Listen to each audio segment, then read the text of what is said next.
Mais um Café dos Homens. Grato, né, por essa mesa farta que tivemos nessa manhã. Obrigado pela presença de todos nessa manhã aqui. Espero que vocês todos se sintam bem entre nós. Temos alguém que está pela primeira vez aqui conosco, primeira vez no Encontro de Homens.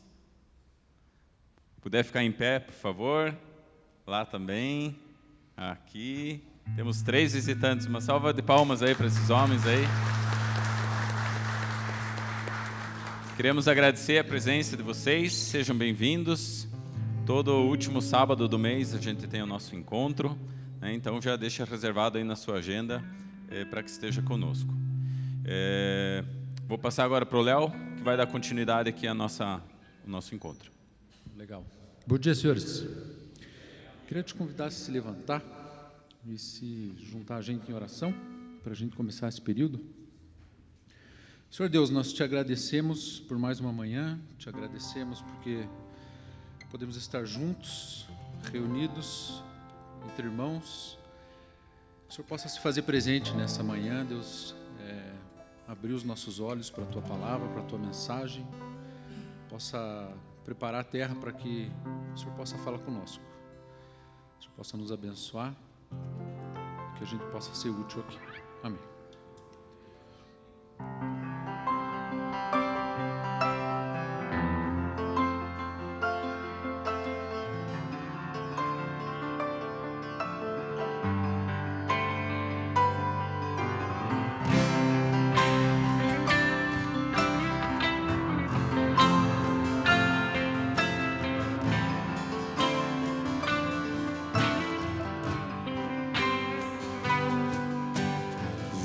Sopra sobre nós teu sopro, reunidos nesse ajuntamento, honra e santifica este momento, com a tua igreja que é teu povo, faz rios de paz correr no meio desses que por fé vem trazer. E a uma voz oferecer-te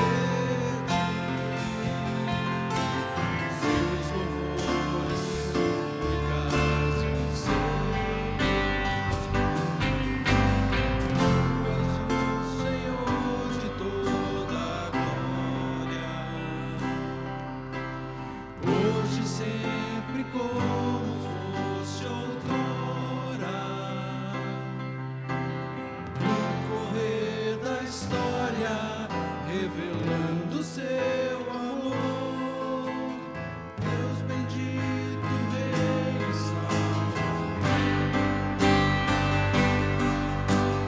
Deus bendito, Rei e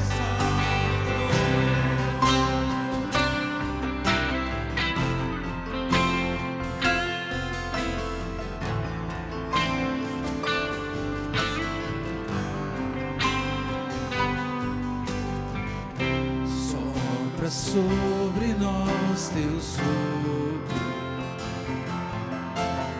reunidos nesse ajuntamento, honra e santifica este momento, com a tua igreja que é teu povo, faz teu rio de paz correr no meio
Jesus, bendito Rei Salvador.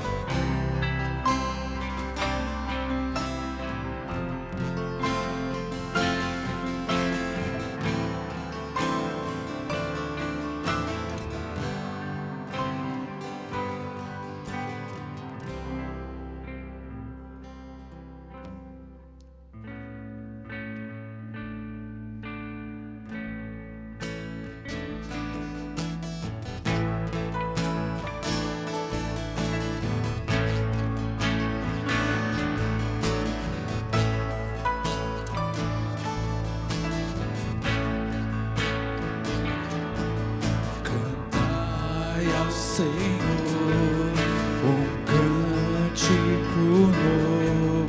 Cantai ao Senhor todas as terras. Cantai ao Senhor, bendizei o seu nome. Proclamai a sua salvação. Anunciai entre as nações a sua glória, e entre todos os povos as suas maravilhas. Que grande é o Senhor, o digno de ser louvado, mais terrível do que falsos deuses. Glória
e majestade estão diante dele. Força e formosura no seu santo nome.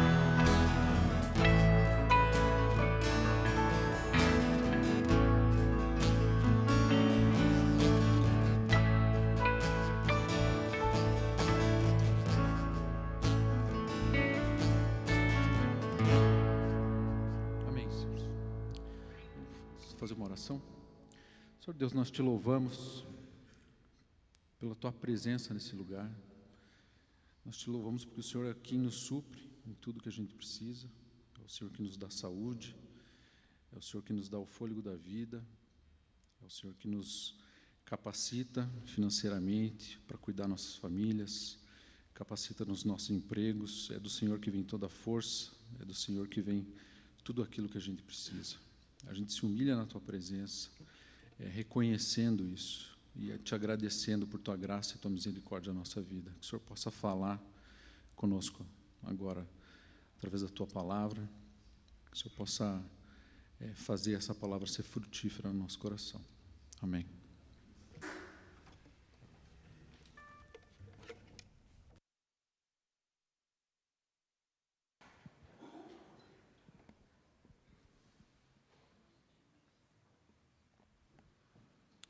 Alô. Olá a todos. Bom dia. Já dei bom dia a vários aqui. Com grande alegria e grande prazer que a gente recebe hoje aqui no nosso Café dos Homens o Júnior Borges. É um grande irmão e querido. Aprendi a amar esse cara, esse gaúcho de primeira aí. Deus nos deu um presente aí com a presença dele aqui no meio de nós, na nossa igreja. E eu tenho uma breve apresentação do Júnior aqui. Então, vamos lá. Então, o Júnior, casado com a Naila há 30 anos, tem 3 filhos, a Júlia com 26, casada com o Nicolas, e tem os gêmeos Mateus e Henrique, que estão atualmente no PV Nova York, lá, né? No seminário lá. Estão fazendo a vontade de Deus na vida deles lá, e Deus tem dado uma grande alegria aí para o Júnior e para a Naila aí, com relação a eles. Atualmente, o Júnior é coordenador regional da Palavra da Vida do Paraná, o PV, né? Ele tem licenciatura em Educação Cristã pelo Seminário Bíblico Palavra da Vida de São Paulo, bacharel em Teologia pela Faculdade Teológica de Ciências Humanas e Sociais, Logos, a FAETEL, com reconhecimento do MEC, em parceria com a USP. Tem mestrado em Aconselhamento Bíblico pela Faculdade Batista Logos, em parceria com o The Masters College, Califórnia. Júnior, queria pedir que você viesse até aqui, tomasse teu lugar, e que Deus possa te usar e te abençoar nessa manhã, hein?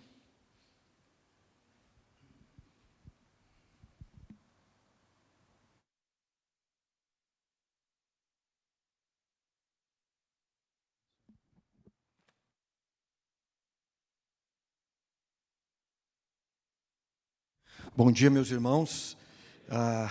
Estava conversando com o Márcio Júnior. Cadê o Márcio Júnior? Aí, Márcio, conheci o Márcio hoje, porque nós somos Júnior, né? Mas ele perguntou meu primeiro nome, é João Pedro. Aí eu brinquei com ele que João Pedro não dá, porque chama João Pedro, pensa que vai vir um cara assim de 2 metros de altura, né? Tipo o Márcio, assim, forte, e só é isso aqui, né? 1,5 metro. Então, vamos deixar por Júnior mesmo, que é um pouco mais fácil, mais simples. Muito bem, vamos fazer um teste aqui com a tecnologia. Aí, ó. Quero falar um pouquinho sobre a vida deste homem. O tema que foi me dado são feridas passadas.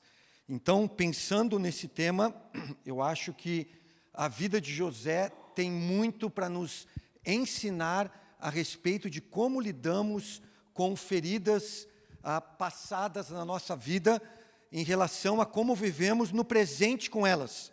Elas aconteceram um dia, ou talvez você está passando por um momento difícil, não sei se no teu trabalho, na tua família, um momento de crise pessoal teu, e isso, de certa forma, a maneira como você, como eu, como nós respondemos a essas feridas, vão determinar um pouco como nós estamos vivendo no nosso presente.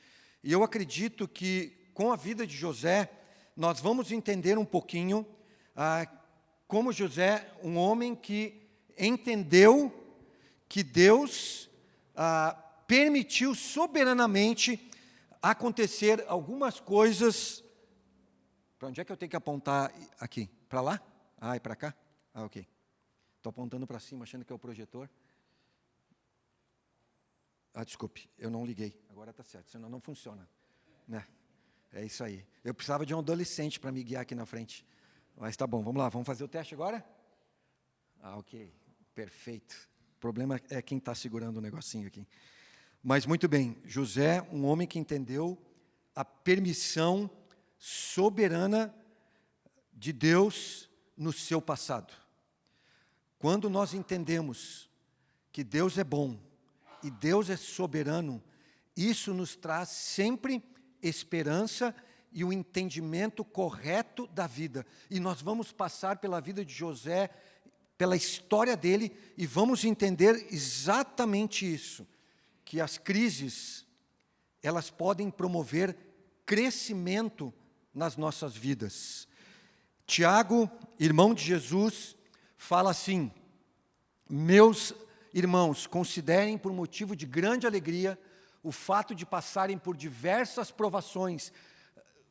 Eu não acredito que Tiago está sendo irônico com isso. Como que eu vou ter alegria por passar por crises, dificuldades, feridas, ter feridas abertas na minha alma, na minha vida? Porque Tiago não está vendo só pela circunstância, Tiago está vendo pelo resultado que poderia levar à circunstância. Por isso ele diz: pois vocês sabem que a prova da sua fé, o resultado, produz perseverança. E a perseverança deve ter ação completa, a fim de que vocês sejam maduros e íntegros, sem que falte a vocês coisa alguma. Então, quando José diz que nós podemos ter alegria no meio das crises, das provações, tirar lições das feridas, das marcas que a vida nos deixa para o nosso crescimento e alegria no Senhor, porque é possível. Deus não nos pede nada para fazermos que não seja possível. E eu queria usar uma terminologia, vou chamar de ciclo do crescimento. E esse ciclo do crescimento, eu vou colocar como 3 etapas. Só para nós sermos um pouquinho mais didáticos, nós vamos passar por essas etapas na vida de José. Mas antes eu queria falar de forma geral quais são essas etapas para vocês. A primeira, eu tento assumir e tenho a sensação de que estou no controle da minha vida o tempo todo. Talvez o nosso maior problema em circunstâncias de crise, de feridas, seja a palavra controle. Nós queremos controlar tudo que está à nossa volta. Essa é a primeira etapa do ciclo do crescimento, até que Deus vem testar a nossa fé e permite uma crise. A segunda etapa, quando vem a crise, vem o sofrimento, começo a ganhar a percepção de que eu perdi o controle, eu não tenho o controle das circunstâncias. E aí vem a etapa da esperança, que é a terceira etapa. Quando me rendo e reconheço que Deus sempre está no controle, ganho esperança e cresço à semelhança de Cristo. É mais ou menos isso que aconteceu na vida de José. E aí nós vamos discorrer aqui na história para entendermos um pouco como é que funciona esse ciclo do crescimento. A ideia de que achamos que está tudo bem, temos o controle de tudo à nossa volta, até que Deus põe uma prova, e aí vem a crise, e aí a crise nos dá uma percepção: opa, eu estou tentando assumir algo, o controle de algo que eu não tenho o controle, escapa pelas minhas mãos. E aí, se respondemos como Deus pede, vem a etapa do crescimento. E aí é quando eu reconheço e me rendo ao Senhor, entendendo que Deus é bom e Deus é soberano. A ansiedade, por exemplo, uma das maiores crises, feridas que marcam as pessoas nos dias atuais. A ansiedade é uma resposta que nós damos dizendo que Deus não está controlando a minha vida e de que Deus não é tão bom como Ele diz que é. Esse é o resumo, por exemplo, da ansiedade. E aí, a terceira etapa, a rendição e o reconhecimento de que Deus está no controle de tudo sempre. E nós vamos passar pela vida de José entendendo isso. Na vida de José, a primeira etapa da vida dele, até os seus 17 anos. Eu vou fazer uma leitura da história da vida de José, e eu tenho muitos versículos anotados aqui, em cada parte, só que nós não temos tempo para abrir esses versículos, mas eu posso compartilhar depois no grupo esta mensagem para vocês. Vocês podem se querem estudar um pouco mais, verificar se o que eu estou falando é de fato assim, vocês têm depois em mãos a mensagem. Por uma questão de ganho de tempo, eu vou ler a história de José. Está cheio de versículos aqui, mas não temos como abri-los. Até os seus 17 anos, Gênesis 37, 2, sua família não tinha uma moradia fixa. À medida que crescia e ganhava entendimento da vida, foi descobrindo que morava com mais 3 famílias na mesma casa. Tinha 10 irmãos, uma irmã e 3 madrastas, Lia, Zilpa e Bila. Se isso não bastasse, seu pai já era um homem velho e muito passivo. O irmão mais velho, Rúben, comete incesto. Tem relações sexuais com uma das mulheres de seu pai, a Bila. Sua irmã Diná, talvez de 14 ou 15 anos, foi estuprada. E 2 de seus irmãos, Simeão e Levi, se vingam assassinando todos os homens de um povoado, de uma cidade pequena. O pai não tomava atitudes diante dos fatos. Sua mãe, Raquel, morre no parto de seu único irmão, Benjamim, por parte de pai e mãe, a caminho daquela que talvez fosse Minha Casa Minha Vida, Casa Verde Amarela, chame como você quiser.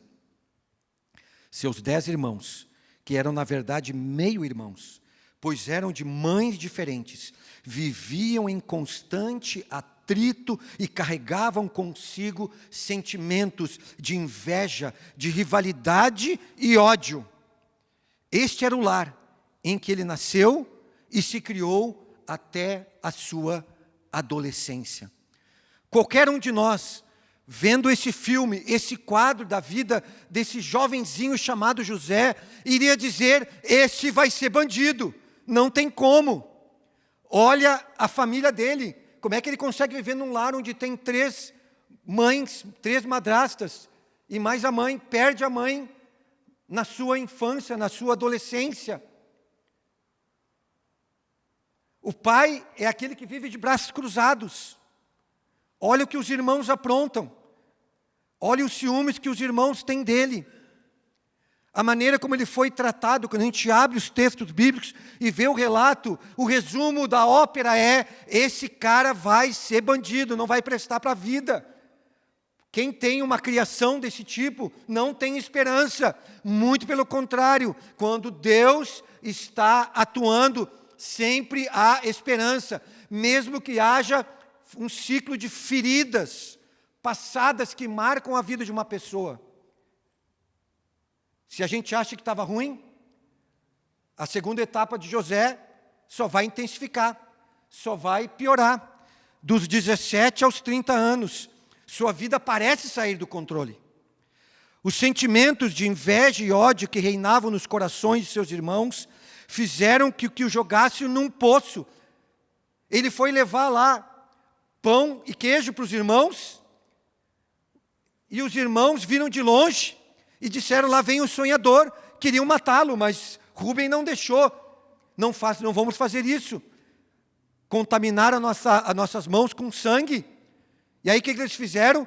Jogaram ele num poço. E depois o venderam a um grupo de comerciantes que estavam passando. Eu imagino a cena, colocando o Zezinho dentro de uma carruagem de madeira, foi comprado, e a turminha dando tchau para ele.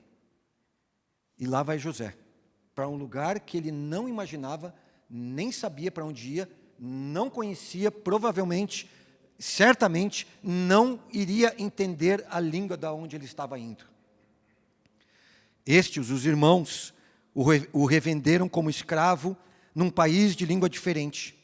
Quando as coisas pareciam melhorar, pois havia sido promovido mordomo de uma casa. Potifar, o comandante da guarda, o segundo homem talvez do Egito, vai no pátio da escravidão e compra o escravo José e leva ele para casa. E aí, nesta casa, José é promovido a mordomo. ele se torna responsável e administrador de toda a logística que acontecia na casa desse homem rico. Só que na casa, ele sofre acusações injustas, mentirosas de sua patroa.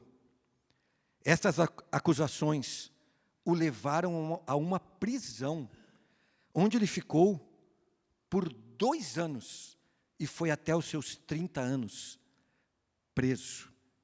Então, depois daquela criação, depois dessa traição dos irmãos, José é levado para um lugar que ele não conhecia. O que acontece? Quando parece que as coisas vão tomar rumo na vida de José, que ele vai assumir o controle das coisas de novo. Deus abençoava a casa daquele homem incrédulo pela presença de um crente chamado José. As coisas estavam indo bem, ele estava fazendo o pezinho de meia dele, até que a sua patroa, dia a dia no seu ouvido, querendo ter relações sexuais com ele. E José vence a tentação. Nós falamos na teologia que José é um tipo de Cristo. Gênesis 39 mostra isso. José resistindo à tentação. Jesus no deserto resistindo à tentação.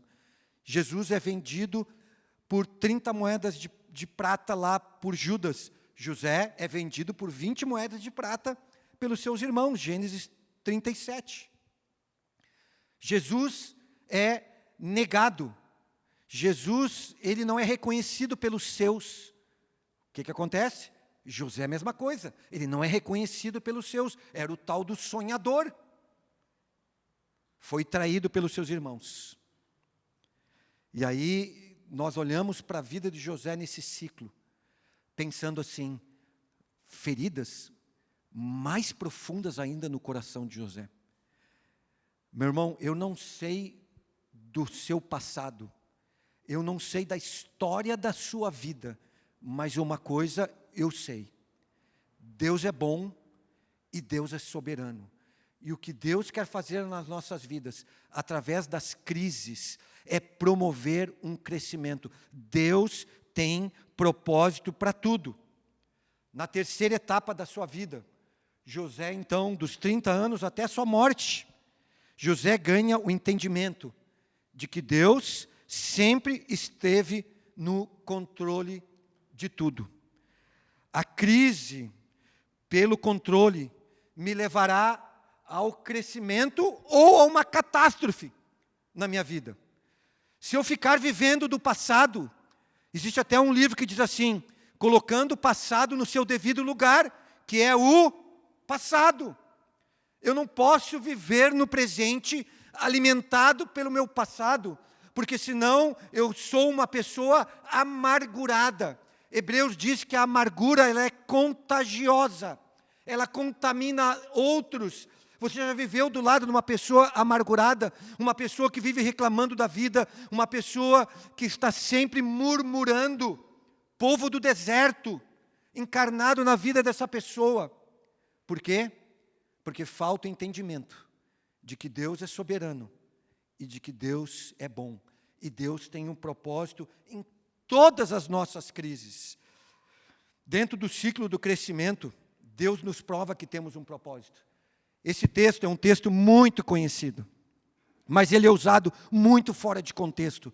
Normalmente, nós falamos o versículo 28, mas não casamos ele com o 29. E aí, o 29 é que dá total sentido para o 28, porque o 28 sem o 29, nós estamos falando muitas vezes besteira.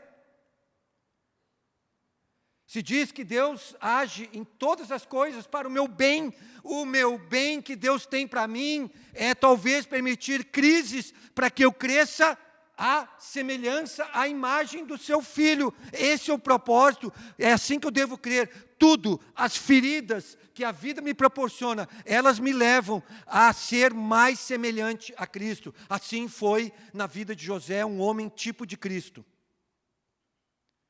Então, é a maneira como nós olhamos a vida. É o óculos que nós colocamos. Quando nós colocamos o óculos do Evangelho, nós ganhamos um entendimento espiritual de que todas as lutas, quando o sofrimento bate a porta da minha casa, a porta do meu coração, eu posso ainda assim glorificar a Deus, sabendo que Deus é bom e Deus é soberano, Ele tem o controle de todas as coisas.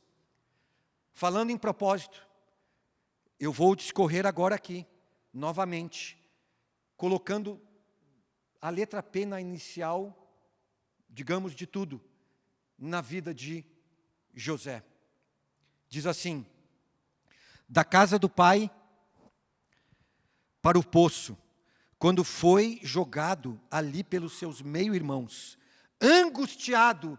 O texto diz em Gênesis 42, 21, que angustiado ele clamava por sua vida. Do poço para a peregrinação, quando foi vendido por 20 moedas de prata.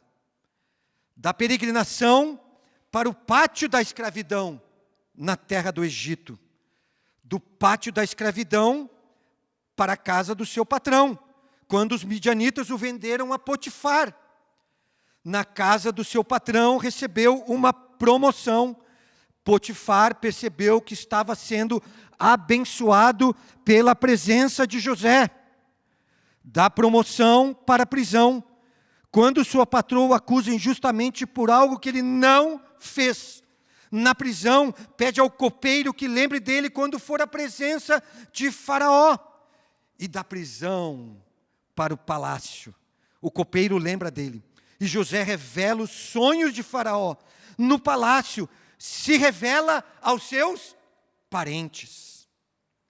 E do palácio, onde viveu 80 anos, foi para o Pai. Foi resgatado para a eternidade. A presença e o poder de Deus sempre estiveram na vida de José, desde o poço, desde aquela carruagem na peregrinação do deserto, quando foi vendido, desde o pátio da escravidão, desde a acusação injusta de sua patroa, que o levou à prisão. Sempre Deus estava no controle. Nós não vemos um relato de murmuração. Sim, talvez José, e certamente José sofreu com isso.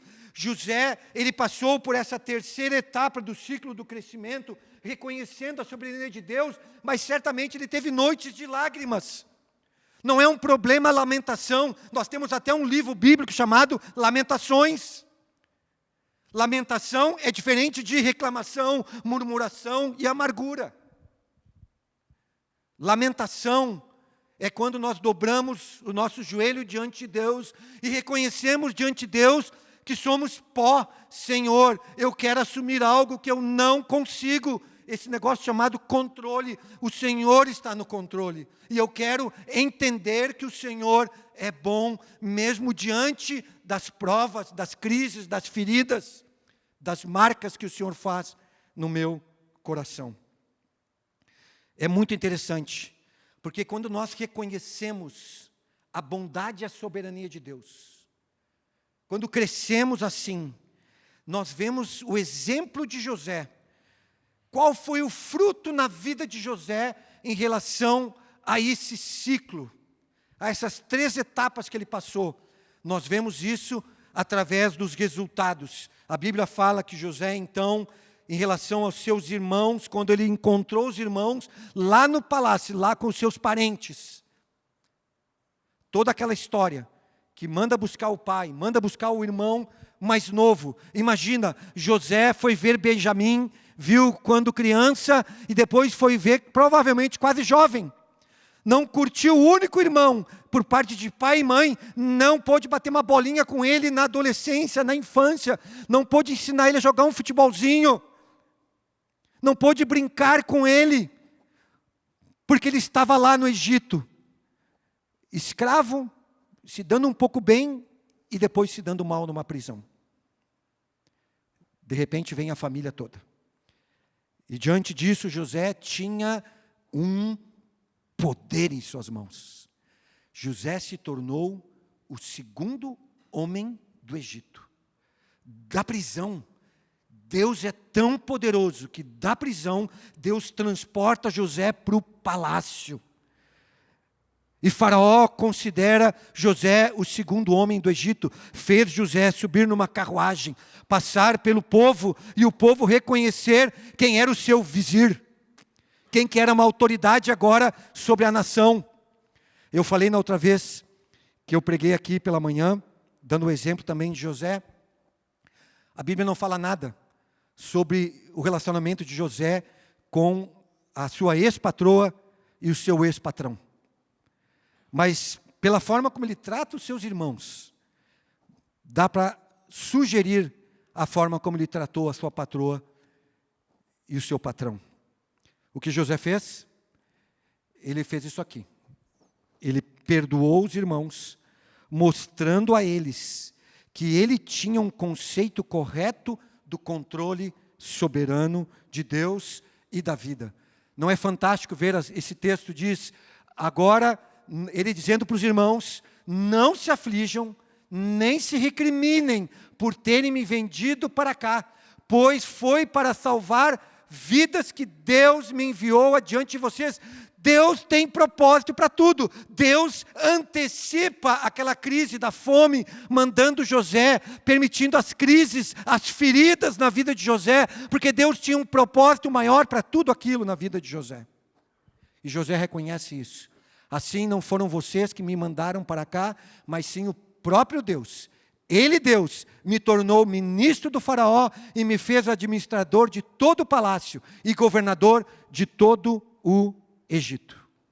Além de perdoar os seus irmãos, José também proveu, abençoando no suprimento das necessidades. José lhes providenciou carruagens e muitas coisas e também mantimentos para a viagem.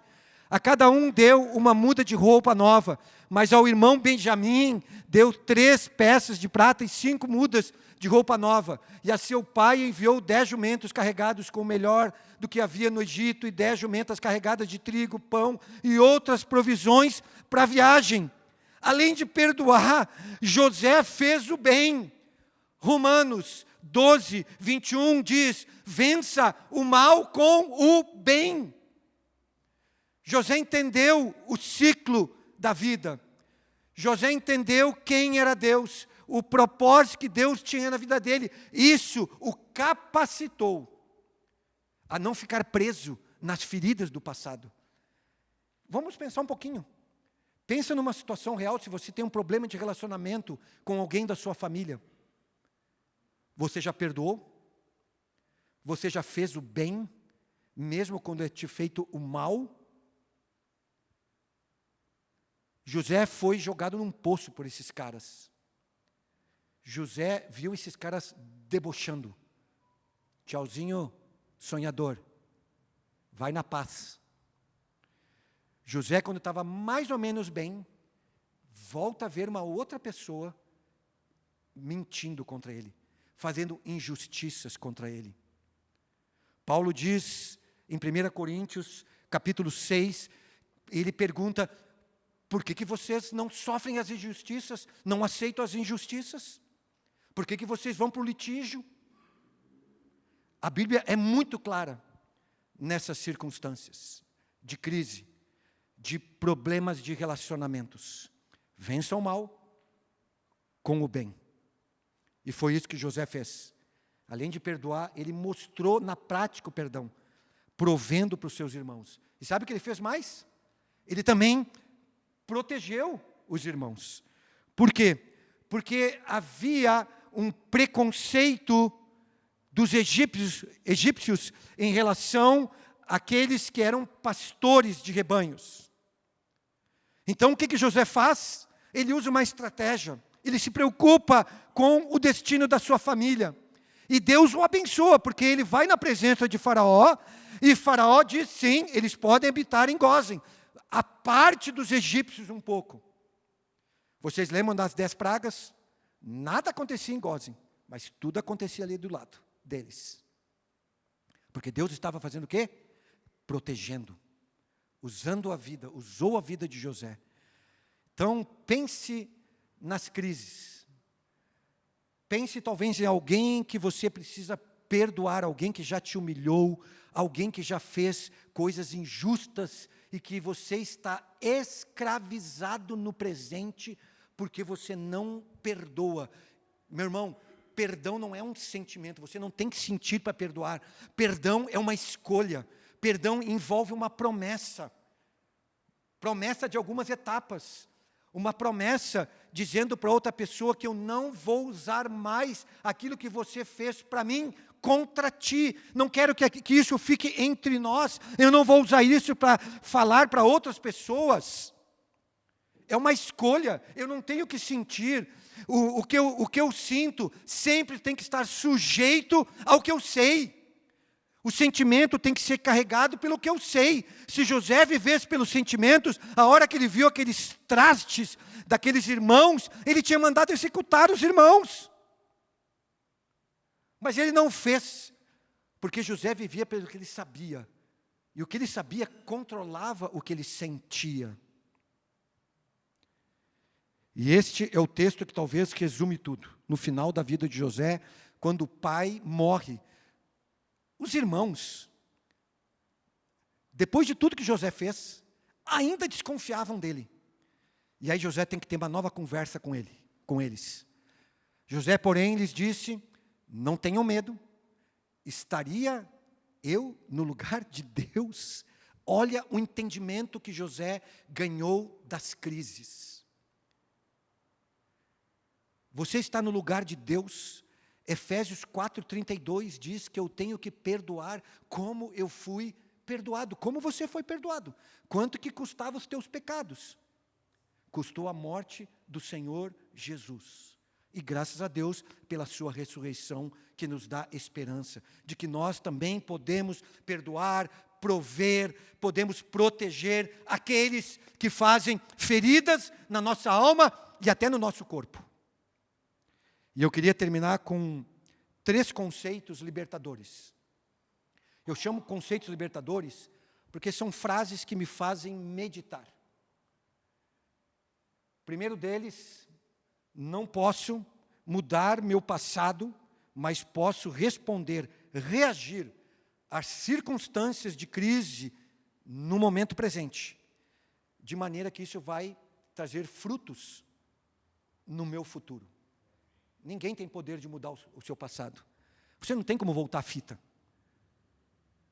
Não tem como. O que aconteceu, aconteceu. E sabe de uma coisa? Foi para a glória de Deus, foi para o seu maior bem. Porque certamente, se você entendeu isso, você se tornou alguém mais semelhante a Cristo. Esse é o propósito de Deus. Não é o propósito da felicidade. Deus nos faz felizes também, mas é o propósito da santidade. Nós estamos vivendo num período que Deus chama de santificação progressiva. Estamos nos tornando cada vez mais parecidos com o Senhor Jesus. Ele está resgatando aquilo que Adão e Eva, o primeiro Adão fez no jardim, o segundo Adão, Jesus, está resgatando a nossa vida à semelhança de Deus, à imagem de Deus. Mais uma.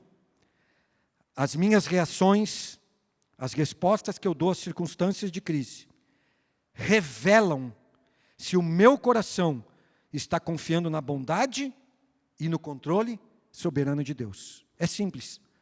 Perceba a sua reação.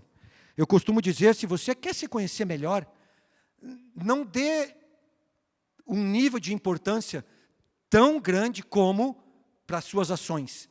Dê mais importância para as suas respostas, para as suas reações da vida.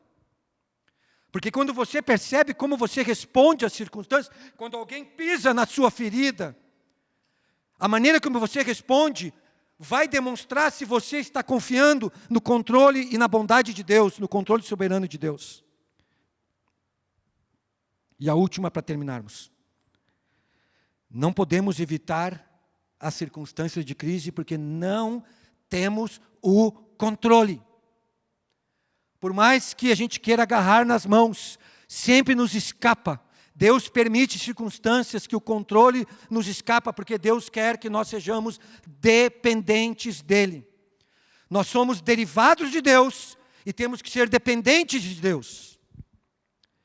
Não podemos evitar as circunstâncias de crise, mas devemos responder, reagir com um comportamento que vai nos levar até a cruz. Dependendo como eu respondo, eu vou estar vendo a cruz ou eu vou estar vendo as circunstâncias. É uma escolha que nós temos.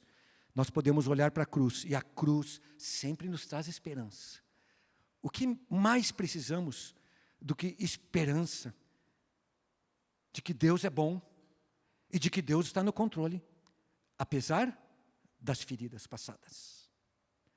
Eu queria incentivar vocês, meus irmãos, para que vocês fizessem um retrospecto e olhassem aí se alguma coisa do teu passado traz um prejuízo para o teu presente, e você precisa se libertar disso. E sabe como? É só através da cruz. É o Evangelho, a mensagem das boas notícias de Jesus, que tem o poder de nos libertar. Termino dizendo, Efésios 1:20, diz que o mesmo poder que ressuscitou Jesus dos mortos, aquele poder que quando Jesus disse para Lázaro, venha Lázaro, para fora Lázaro.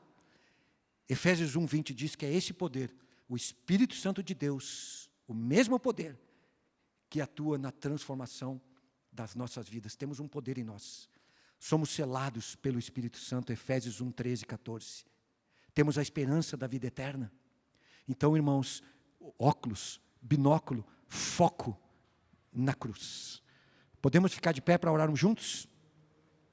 Pastor Robson, gostaria de nos dirigir uma palavra de oração? Obrigado, meus irmãos, pela oportunidade. Espero que uma palavra dura, mas uma palavra de esperança para todos nós. Senhor Deus, nos ajuda, Senhor, a revisitar às vezes nossas histórias, o nosso passado, às vezes coisas que parecem que não têm mais influência, mas estão lá como uma pasta de um arquivo aberto, encoberta, que provoca efeitos no nosso caminhar. Para alguns de nós, é tão difícil assim, interpretar Deus Pai, quando às vezes não tivemos um Pai que nos inspira isto. E eu quero pedir, Pai, em nome de Jesus, Teu Espírito, sonde o coração de cada um de nós, e que as nossas histórias possam despertar em nós uma busca e uma necessidade da graça e da misericórdia curadora do Senhor. Que o Deus é tão maravilhoso quando a gente descobre que Cristo pode fazer quando entra em nossa vida. E como o Espírito Santo pode atuar, Senhor, tão lindo como o Espírito Santo pode nos guiar, produzindo em nós sentimentos novos, que a gente nem acreditava que eram possíveis de serem restaurados. Aquele que tem dificuldade de demonstrar amor, descobre que pode amar. Aquele que não conseguia dizer eu te amo, começa a vencer as barreiras, e porque Cristo nos amou primeiro, é capaz de dizer também, eu também posso aprender a amar e expressar isto. Pai, que dessa manhã, nos ensina, Pai, nos ajuda com um coração manso a olhar para nossas histórias e reconhecer que o Senhor, mesmo em meio a dores, não estava ausente. E que algumas das coisas que vivemos, elas hoje podem nos ajudar a nos tornar fortes homens de Deus, fundamentados e firmes na Tua palavra e no desafio que ela nos coloca. Nos ensina assim a perdoar. O nosso perdão não é uma absolvição simplória dos erros dos outros, mas é um reconhecimento, sim, de que aqueles que nos feriram têm sim que prestar contas ao Senhor dos seus atos, mas não nos compete o punir, não nos compete a vingança. O Senhor mesmo diz, a vingança pertence ao Senhor, especialmente naqueles casos de abuso mais profundo. Eu clamo, Pai, em nome de Jesus, que Tu nos ajude a colocar esse fardo que às vezes angustia a alma aos pés da cruz e confiar em Cristo somente, para purificar, para acalmar e sossegar a nossa alma e nos ensinar a trilhar o caminho do perdão. Pai querido, Tu és bom. Obrigado porque Cristo Jesus foi foi àquela cruz e ninguém mais injustiçado do que ele, aquele que não conheceu o pecado. E ele podia se entregar, podia amar, podia olhar para os seus acusadores e clamar por perdão e misericórdia sobre a vida deles. Nos ensina, Senhor, a andar nas pegadas do nosso Mestre. Purifica o nosso coração, nos fortalece. Talvez seja tão difícil fazer isso sozinho. Nos dá alguém que possa nos acompanhar, nos ajudar nessa jornada. E quem sabe nesta mesma manhã, o coração da gente é tocado e para pedir, por favor, alguém que você pode e confia, me ajuda a caminhar essa caminhada de perdão e de restauração. Obrigado pela tua palavra essa manhã, pela vida tão impressionante de José do Egito. Um homem que tinha tudo para dar errado, mas que foi usado de maneira tão maravilhosa pelo Senhor Todo-Poderoso. Obrigado, Deus, pela tua palavra nesta manhã, em nome de Jesus. Amém, Senhor. Amém. Obrigado, Júnior. Já que eu estou aqui, pode sentar um pouquinho. O Luiz vai dar a palavra, Luiz. Eu só queria lembrar que amanhã é um domingo diferente para a nossa igreja. Se você é a primeira vez que vem, eu quero dizer para você, cara, experimenta vir com